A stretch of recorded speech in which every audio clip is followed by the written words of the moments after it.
Assalamualaikum warahmatullahi wabarakatuh dan salam sejahtera. Bertemu lagi dengan saya, Cikgu Wan Zamzarina binti Jalaluddin dalam subjek Bahasa Melayu tahun 5. Cikgu berharap murid-murid sudah bersedia dengan buku, buku teks dan alat tulis. Kalau sudah bersedia, mari kita teruskan pembelajaran pada hari ini.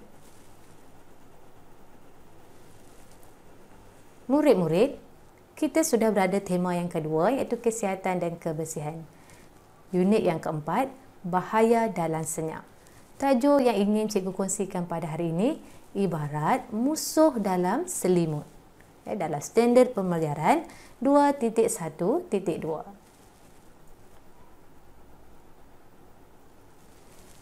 Dalam standard kandungan 2.1 ini, kita akan mengikuti asas membaca dan memahami. Dalam standard pembelajaran 2.1.2, kita akan membaca dan merujuk kamus serta media elektronik untuk mencari makna perkataan dan meneliti ejaan yang tepat mengikut susunan perkataan. Objektif kita pada hari ini iaitu pada akhir pengajaran dan pembelajaran, murid dapat mencari 11 makna perkataan dan meneliti ejaan menggunakan kamus dan media elektronik dengan betul.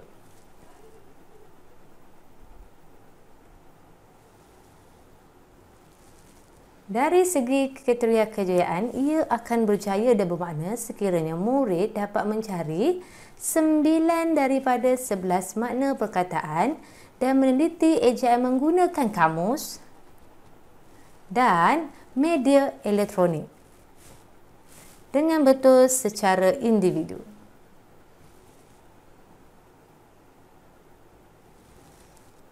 Mari kita belajar Bahasa Melayu tahun 5, kemahiran membaca.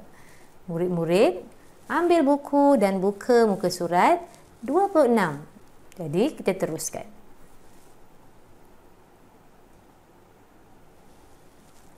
Baiklah murid-murid, ini ialah paparan poster yang terdapat di dalam buku teks kamu. Ya, ibarat musuh dalam selimut. Jadi, kita akan baca poster ini bersama-sama.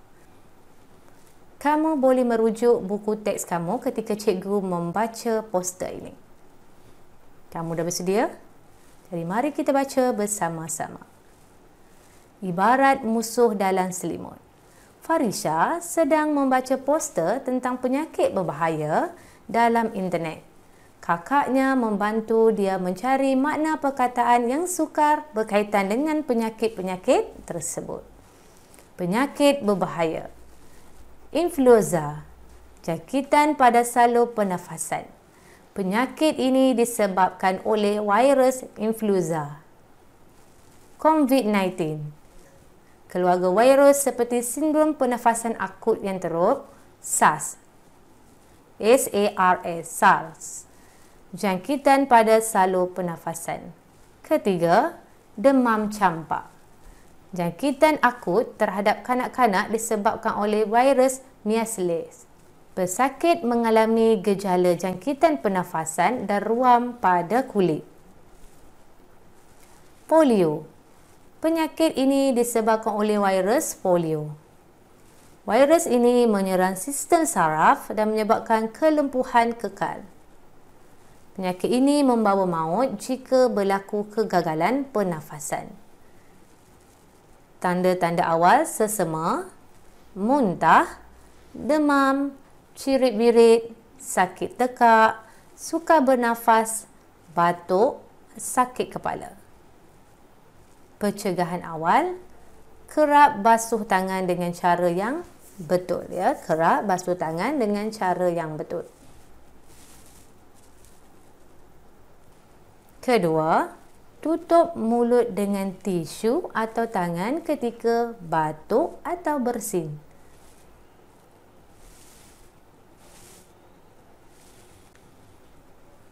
Ketiga, guna pelitup muka. Seperti ini.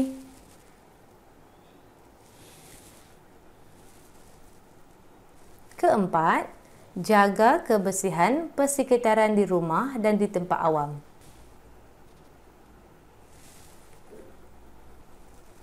Elakkan diri daripada individu yang bergejala.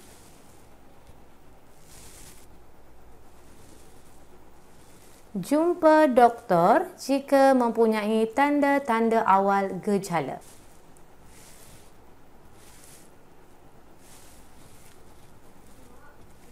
Ambil suntikan vaksin yang ditetapkan oleh Kementerian Kesihatan Malaysia.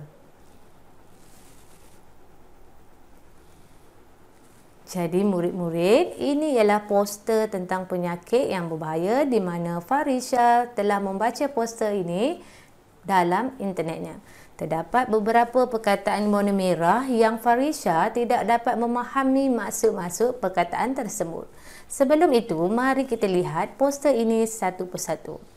Ya, penyakit berbahaya yang dibaca oleh Farisha iaitu pertama influenza. Ya, sejenis penyakit yang berjangkit melalui salur pernafasan yang disebabkan oleh virus influenza. Yang kedua, COVID-19. Ya, sekarang ini pun kita sedang dilanda dengan virus COVID-19.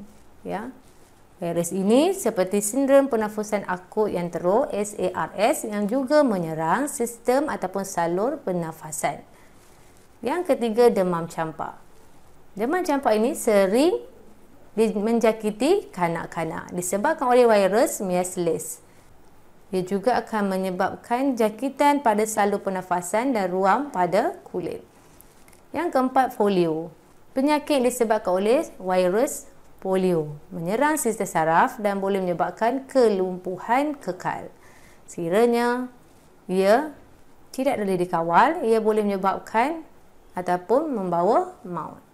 Tanda-tanda awal penyakit-penyakit ini selesema, muntah, ya, demam, cirit-birit, sakit kepala, sukar bernafas, batuk dan sakit tekak.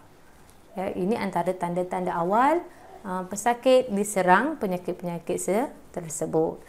Tanda-tanda awal ini bukanlah bermakna dalam 2-3 hari kamu mengalami tanda-tanda disebutkan, kamu telah mengatakan diri kamu mengalami penyakit yang berbahaya. Ya. Dia perlu mendapatkan pemeriksaan doktor untuk pengesahan penyakit-penyakit ini. Pencegahan awal ini amat penting untuk kita lakukan, ya, sebelum kita terlibat ataupun dijangkiti penyakit yang berbahaya ini. Jadi cikgu telah kongsikan cara-cara mencegah penyakit-penyakit ini daripada dijangkiti oleh kita. Jelas ya murid tentang poster ini? Jika jelas, mari kita bantu Farisha untuk mencari makna-makna perkataan yang terdapat di dalam poster. Dan cikgu pasti juga kamu tertanya-tanya apakah makna perkataan tersebut. Ya?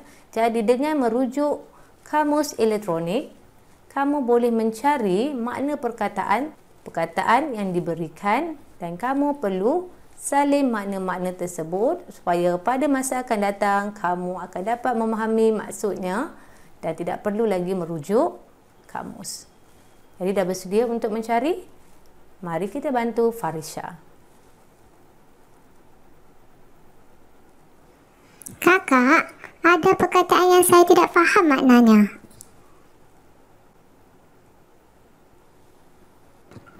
Kalau begitu, mari kita cari makna perkataan itu dalam kamus. Okey, murid-murid sudah bersedia dengan kamus elektronik? Ya, kamu boleh menggunakan tablet, telefon pintar ataupun laptop untuk kamu mencari ataupun merujuk makna-makna perkataan tersebut. Sekiranya kamu tidak mempunyai peranti yang lebih, kamu boleh merujuk kamus. Ataupun mari kita carinya bersama-sama.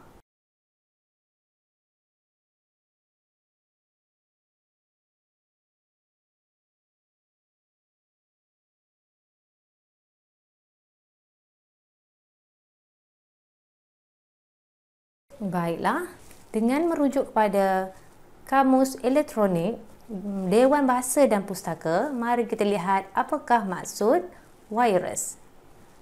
Virus ialah kehidupan seni yang menyebabkan penyakit dan menularkannya. Jadi virus ini sangat halus, ya, tidak boleh dapat dilihat dengan mata kasar dan menyebabkan penyakit serta menularkan penyakit itu menjadi lebih serius. Mari kita lihat perkataan yang kedua.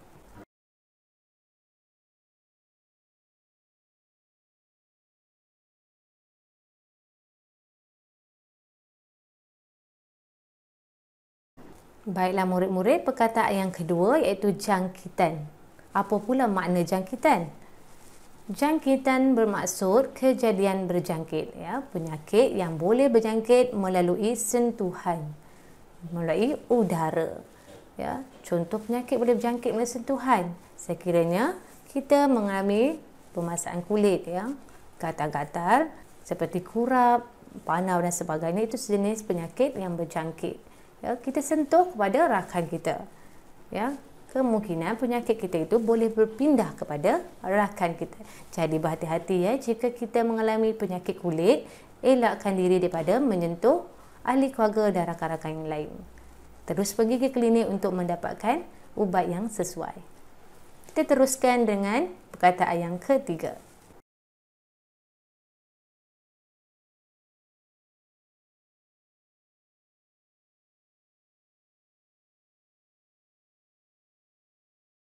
Perkataan yang seterusnya ialah akut.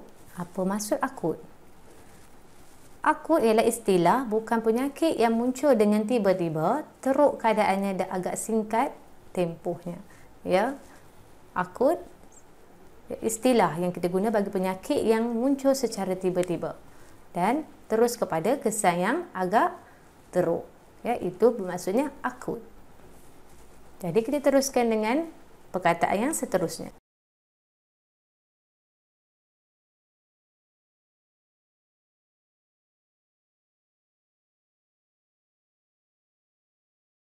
Perkataan seterusnya ialah gejala. Mari kita lihat apakah maksud gejala. Gejala ialah keadaan yang menjadi tanda-tanda penyakit. Ya, yang kata lain simptom. Ya, simptom-simptom yang kita akan perolehi sekiranya kita mempunyai penyakit tersebut. Ya, contoh kalau gejala demam, ya, kita akan rasa badan panas, ya, kita akan rasa pening-pening. Ya, kita tidak ada selera makan, sakit tekak dan sebagainya. Ini ialah gejala. Gejala kita mengalami demam. Mari kita lihat perkataan yang seterusnya.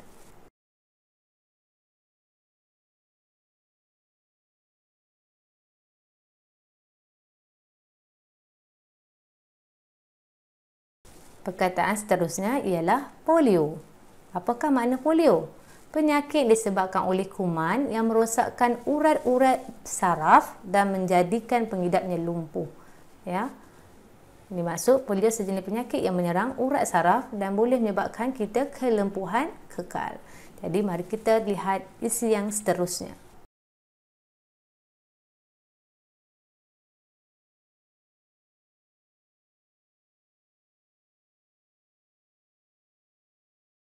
Okey, apa pula maksud saraf? Saraf ialah urat-urat yang menghubungkan otak dengan bahagian-bahagian lain dalam tubuh badan kita. Itulah maksudnya saraf. Kita teruskan dengan makna perkataan yang seterusnya.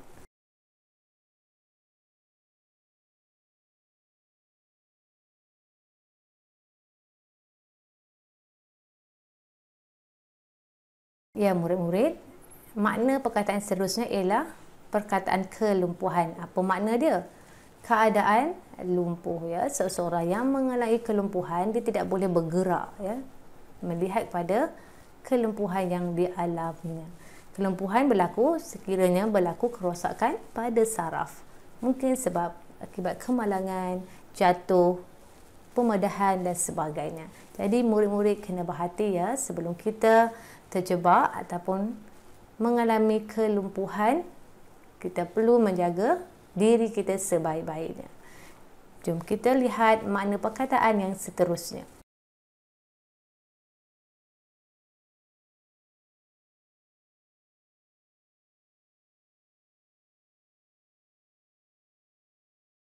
Selesema. Apa makna selesema? Penyakit mudah berjangkit yang menyebabkan pengidapnya demam serta berhingus.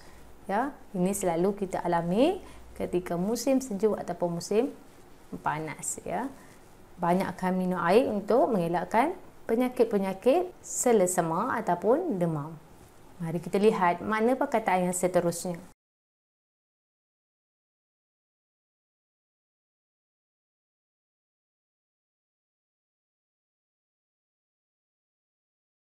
cirit-birit ya. Cikgu pasti setiap orang pernah mengalami keadaan cirit-birit ini. Apa maksud cirit-birit? Ya, sakit terberak-berak. Ya, kita membuang air besar selampau kerap. Ya, cirit-birit. Kita teruskan dengan perkataan yang seterusnya.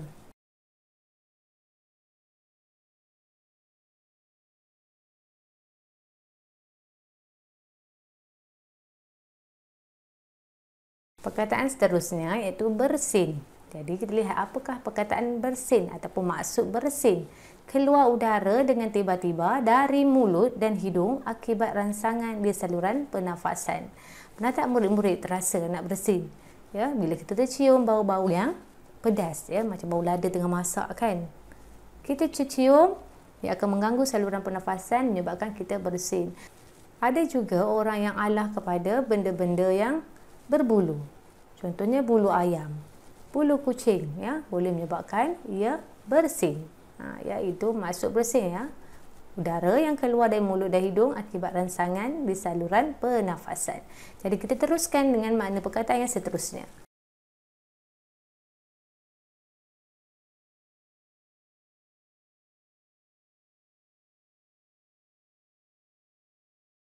Perkataan yang terakhir ialah suntikan.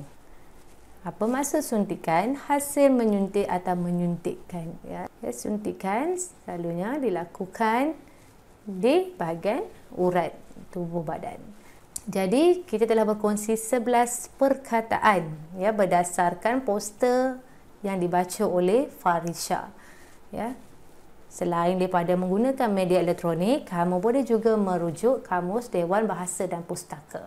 Jadi murid-murid ada 11 perkataan yang kita cari. Untuk memahamkan kamu, mari kita lengkapkan soalan yang cikgu sediakan.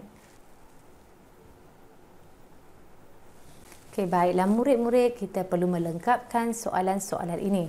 Ya, cikgu telah sediakan jawapannya. Virus, suntikan, gejala, saraf, jangkitan, bersin. Ya, jadi ada 6 perkataan yang kita telah tahu maknanya dan 6 soalan yang perlu kamu lengkapkan, ya, berdasarkan jawapan-jawapan yang telah diberikan. Jadi mari kita baca bersama-sama. Sementara cikgu baca, kamu boleh menyesuaikan ataupun meletakkan perkataan tersebut di dalam ruangan kosong. Selepas ini kita akan membincangkan jawapan yang tepat. Dan cikgu mengharapkan kamu benar-benar faham tentang makna perkataan yang kita berkongsikan sebentar tadi. Yang pertama, badan Amar ditumbuhi bintik-bintik merah menunjukkan dia mengalami tempat kosong, demam campak. Okey, ya. Fikir, ya, apa jawapan yang tepat bagi soalan yang pertama. Okey, yang kedua, kita akan menerima tempat kosong imunisasi sejak lahir lagi. Ya, itu yang kedua. Yang ketiga, rujuk soalan yang cikgu kemukakan ini. Yang ketiga, Haziq segera menutup mulutnya ketika tempat kosong lalu membasuh tangannya. Okay, itu yang ketiga. Yang keempat, tempat kosong ini menyerang sistem saraf dan boleh menyebabkan kelumpuhan. Yang kelima, ibu mengidap penyakit tempat kosong sejak terjatuh di dalam bilik air. Yang keenam, tempat kosong.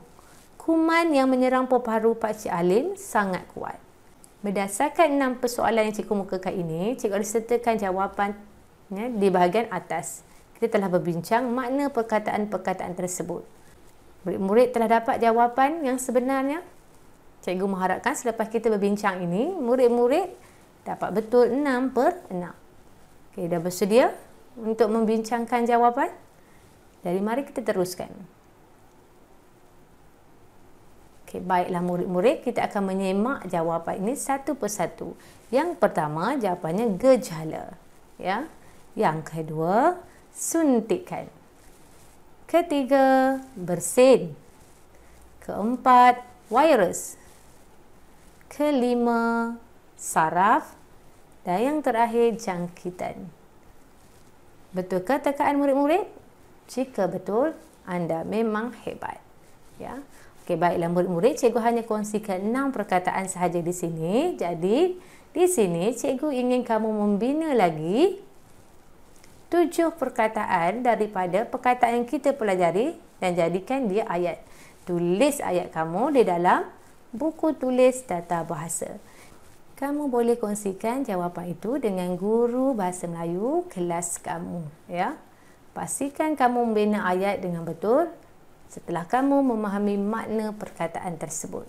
Selamat mencuba. Baiklah murid-murid, kita dah tiba di penghujung video.